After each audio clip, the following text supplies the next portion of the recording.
مکہ میں بہت ہی ناز و نام میں پلنے والا ینگ نوجوان 17 سال کا، بنی عبدالدار سے تعلق ہے، اور بہت خوش لباس ہے، بہت مہنگے قیمتی کپڑے پہننے والا، نوکر چاکر، شدت والی زندگی۔ صبح اٹھنے سے پہلے والدہ مرضی کی سویٹ ڈش بنا کے رکھتی ہے کہ بیٹے نے اٹھنا ہے تو جاگنے کے بعد اسے سویٹ ڈش کھانے کا شوق ہے، وہ ہونی چاہیے۔ ایمان لیا، گھر والوں کو پتہ چل گیا، پہلے مارا پیٹا اور پھر قید کر لی، اور قید میں وہ ساری سختیاں کی جو قیدیوں کے ساتھ کی جاتی، یہاں تک کہ چونکہ بڑے نزاکت میں بڑے تھے کہ ان کی جلد اکھڑ گئی، اتنی تکلیف آئی وہ قائم۔ الٹیمیٹلی گھر والوں نے تنگ آ کے جان چھڑائی کہ جا چلے جاؤ۔ اس خوبصورت اور بڑا ہی خوبصورت خوش شکل تھا، اس خوبصورت ینگ نوجوان کا نام تھا مصعب بن عمیر۔ جی سرکار ختمی مرتبہ صلی اللہ علیہ وسلم نے 2 کمال مہربانیاں کی۔ جب مدینہ کے لوگ آ کے، مدینہ منورہ کے لوگ آ کے ایمان لائے، انصار جنہیں ہم کہتے ہیں، تو ان کی تربیت کے لیے سرکار نے مصعب بن عمیر کو یا مصعب بن عمیر کو مدینہ منورہ بھیجا۔ یہ امامت کرایا کرتے تھے اور لوگوں کو رسول اللہ صلی اللہ علیہ وسلم کے مدینہ منورہ ہجرت کر کے جلوہ افروز ہونے تک جتنے لوگ ایمان لائے وہ مصعب بن عمیر کے ہاتھ پہ ایمان لائے، ان کی کوششوں سے ایمان لائے۔ تو پہلی یہ مہربانی کی۔ دوسری جب بدر میں جنگ ہوئی نا تو رسول اللہ نے پوچھا کہ قریش کا علم بردار کون ہے؟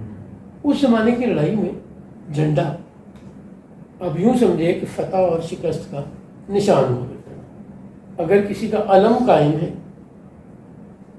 تو فوج حوصلے میں ہے، اور اگر کسی کا جھنڈا گر گیا، علم گر گیا ہے تو اس کا مطلب ہے تتر بتر ہو گئی فوج۔ اتنا امپورٹنٹ تھا۔ سرکار نے پوچھا کہ قریش نے علم کس کو دیا؟ تو آپ کو بتائے گا بنی عبدالدار، وہ جو قصی بن کلاب حضور کے 5ویں جنریشن پہلے دادا، انہوں نے بنائے تھے نا انسٹیٹیوشن، تو ان کے بعد ان کے بیٹوں میں آئے، اس وقت سب ان کے پاس تھے، ان کے بیٹوں میں آئے، بیٹوں میں آ کے پھر جب لڑائی ہوئی تو اس میں علم برداری کا عہدہ بنی عبدالدار کے پاس آ گیا۔ بتایا گیا جی بنی عبدالدار کے پاس ہے علم قریش کا۔ تو سرکار فرماتے ہیں کہ ہمارے بنی عبدالدار کے لوگ زیادہ حقدار ہیں کہ علم ان کو دیا جائے۔ تو مصعب بن عمیر کا تعلق بنی عبدالدار سے تھا، اور ویسے حضور کی پھپھو کی بیٹی کے ہسبینڈ تھے۔ اور بعد میں ہم ڈیٹیل میں جب بدر میں آئیں گے تو بات کریں گے اس پہ۔ تو بنی عبدالدار کے اس نوجوان نے جتنی نزاکت، لاڈ پیار، پیمپرڈ لائف گزاری تھی،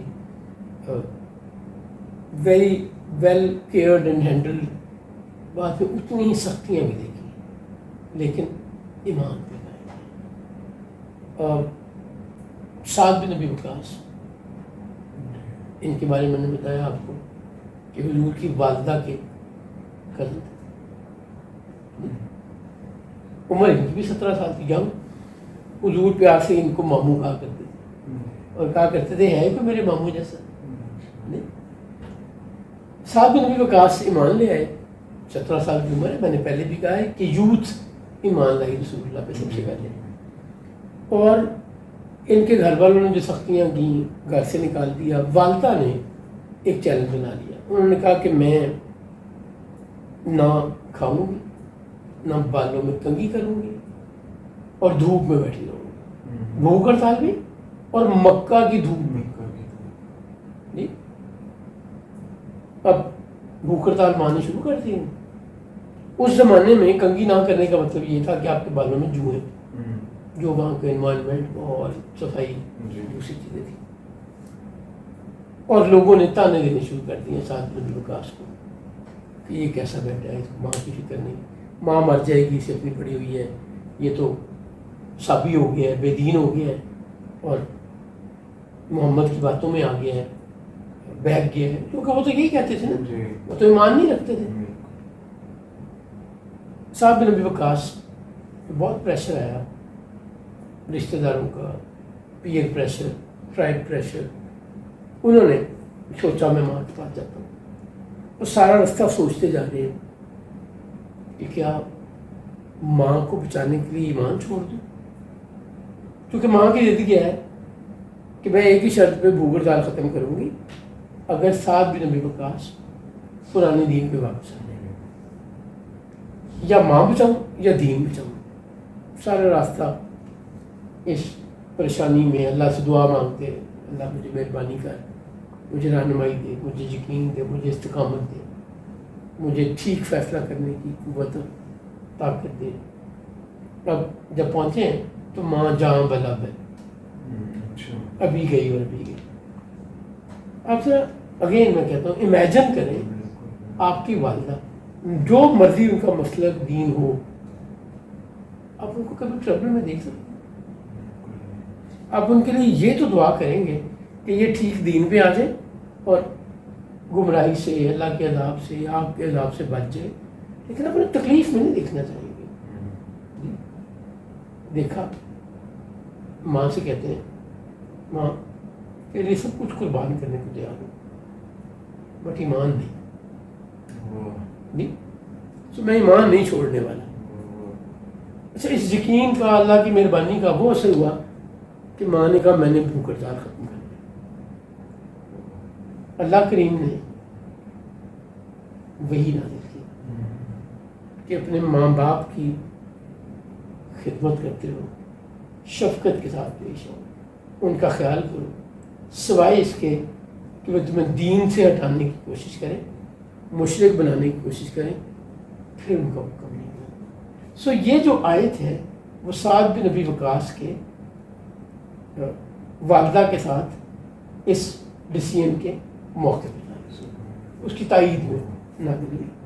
سعد بن ابی وقاص کہتے ہیں کہ یہ اتنا مشکل وقت تھا کہ ہم پلان کیا کرتے تھے کہ ایک نماز تو ہم نے ایک جگہ پڑھ لی, دوسری کام پڑھنی ہے, اور اناؤنس نہیں کیا جاتا تھا کہ کہیں پتہ نہ چل جائے, اور ڈر یہ رہتا تھا نماز پڑھتے ہوئے, کہیں بھی اکٹھے ہوتے ہوئے, کہ ہم پہ کوئی ایسی آ کے حملہ نہ کر دے. کہتے ہیں ایک دن ابو دوئیب کی پہاڑی پہ, درے پہ ہم اکٹھے ہوئے اور نماز ابھی پڑھنے ہی لگے تھے, شروع کرنے لگے تھے. تو ابو سفیان بنی امیہ سے, ابو سفیان بن حرب, مشہور و معروف اسلامی تاریخ میں ابو سفیان بھی کہا جاتا ہے, اور اخنس بن شریح, یہ دونوں آگے, ان کے ساتھ اور لوگ بھی تھے, اور انہوں نے پہلے گالی گلوچ, پھر پتھراؤ, اور ہم سے لڑنا شروع کر دیا. کہتے مجھے اونٹ کی ہڈی پڑی ہوئی قریب مل گئی, میں نے اٹھائی اور ایک جو قریش کی طرف سے حملہ کرنے لگے تھے اس کے سر پہ ماری, اس کا سر پھٹ گیا, خون نکلا, اور وہ وہاں سے بھاگا. جب انہوں نے دیکھا کہ ہم نے جواب میں ایکشن لے لیا تو وہ بھی چھوڑ کے بھاگ گئے.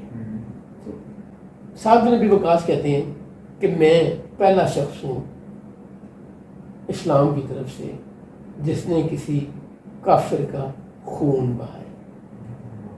یہ اعزاز مجھے حاصل ہے کہ میں نے جواب دیا.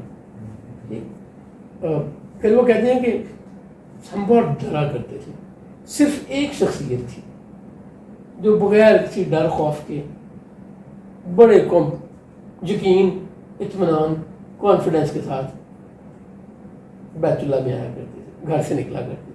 اور وہ کون تھے؟ سرکار ختمی مرتبہ جناب محمد بن عبداللہ صلی اللہ علیہ وسلم, اللہ کے رسول, اس کائنات کے رسول, نبیوں کے نبی, وجہ تخلیق کائنات. یہاں پہ ہم اپنا ٹاپک کمپلیٹ کر رہے ہیں جو تکلیفیں، پریشانیاں، ٹارچر، مصیبت ابتدائی دنوں میں ایمان لانے والوں نے برداشت کی، غلام اور آزاد، ان کی گفتگو آج ہم نے مکمل کی ہے۔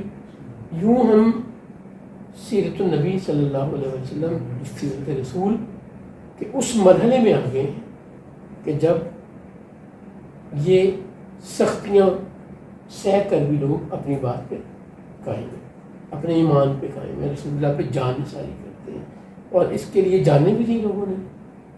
کسی نے ماں لوز کی، کسی نے ماں اور باپ لوز کیا، کسی نے ماں باپ اور بھائی لوز کی، کسی نے بیٹا، کسی نے بیٹی، کسی نے اپنی جان۔ ان سب لوگوں کا احسان ہے ہم پہ، تو آج ہم بھی ایمان رکھتے ہیں۔ اگر یہ لوگ رسول اللہ صلی اللہ علیہ وسلم کے ساتھی نہ ہوتے، اگر یہ لوگ سرکار پہ جان نثاری نہ کرتے، تو بدر میں سرکار نے کیا دعا مانگی تھی؟ بدر کی رات صبح جنگ سے پہلے اللہ کریم سے کہا کہ مالک اگر یہ مٹھی بھر لوگ کل فتح یاب نہ ہوئے تو قیامت تک تیرا نام لیوا کوئی نہیں ہوگا۔ اچھا، یہ سننے میں بڑی آسان سی دعا لگتی ہے، کبھی ان کی ان مٹھی بھر لوگوں کی زندگی آبزرو کریں نا، تو انہوں نے، اچھا اب یہ 13 سال بعد ہجرت ہے اور 2 سال ہجرت کے بعد گزر چکے ہیں۔ اعلان نبوت سے 15 سال تک لوگوں نے صرف مصیبتیں برداشت کی، ٹارچر برداشت کیا، قید برداشت کی، کسی سے بیٹا چھین لیا، کسی سے بیوی چھین لی، کسی سے ماں باپ چھین لیے، بچوں کے سامنے ماں باپ کو قتل کیا گیا، ماں باپ کے سامنے بچوں کو قتل کیا، ٹارچر کیا گیا، بہت تکلیف دے، مشکل ترین وقت اگر اس دین پر، اسلام پر، ایمان پر رہا تو وہ سرکار ختمی مرتبہ صلی اللہ علیہ وسلم کے اعلان نبوت سے لے کر ہجرت تک یا بدر تک، یہ بہت ہی مشکل پیریڈ تھا۔ اللہ کریم ہمیں رسول اللہ صلی اللہ علیہ وسلم کی حیات سمجھنے، آپ کی زندگی سمجھنے اور اس پر عمل کرنے کی توفیق عطا فرمائے۔ جو مقاصد آپ لے کر آئے تھے ان کا ذکر بہت اچھا ہے، میں بار بار یہ بات کہتا ہوں، ان پر درود بھیجنا اللہ کا حکم ہے، ان پر سلام بھیجنا اللہ کا حکم ہے، ان کی تعریف کرنا، ان کی زندگی کی باتیں کرنا یہ اللہ کا حکم ہے، بہت اچھا کرتے ہیں۔ بٹ سرکار اس لیے تو نہیں آئے تھے کہ ہم صرف ان کا ذکر کریں، ان پر درود بھیجیں، ان پر سلام بھیجیں، یہ ایک جز ہے اس کل کا جو آپ انقلاب لے کر آئے، جو آپ نے برابری دی، جو آپ نے لوگوں کو حقوق دیے، جو آپ نے لوگوں کو سیدھا راستہ دکھایا۔ سرکار نے لوگوں کو اللہ سے آشنا کرایا، توحید سمجھائی ہے، جی اللہ ہم سے کیا چاہتا ہے یہ بتایا، زندگی گزارنے کا عملی رستہ دکھایا، یعنی باتیں نہیں کی صرف، سرکار کی زندگی مکمل۔ سو اللہ مہربانی کرے ہم سب پہ، ہم سیرت لائبریری کی ٹیم پر، دیکھنے والوں پر، اسے باقی لوگوں تک پہنچانے والوں پر، جس مقصد کو لے کر سرکار دنیا میں تشریف لائے ہمیں وہ مقصد سمجھنا، اسے عمل کرنے کی اللہ کی توفیق عطا فرمائے، اور اللہ ہم صلاح دے آج کے لیے۔ انشاءاللہ تعالیٰ یہیں سے نیکسٹ ایپیسوڈ سے سلسلہ آگے بڑھائیں گے۔ اگر آپ کے ذہن میں کوئی سوال ہو تو آپ ضرور کمنٹ سیکشن میں بھی سوال لکھ کے بھیج سکتے ہیں، اور اسکرین پہ نمبر بھی آ رہا ہے، وہاں پہ بھی سوال بھیج سکتے ہیں۔ السلام علیکم ورحمۃ اللہ وبرکاتہ۔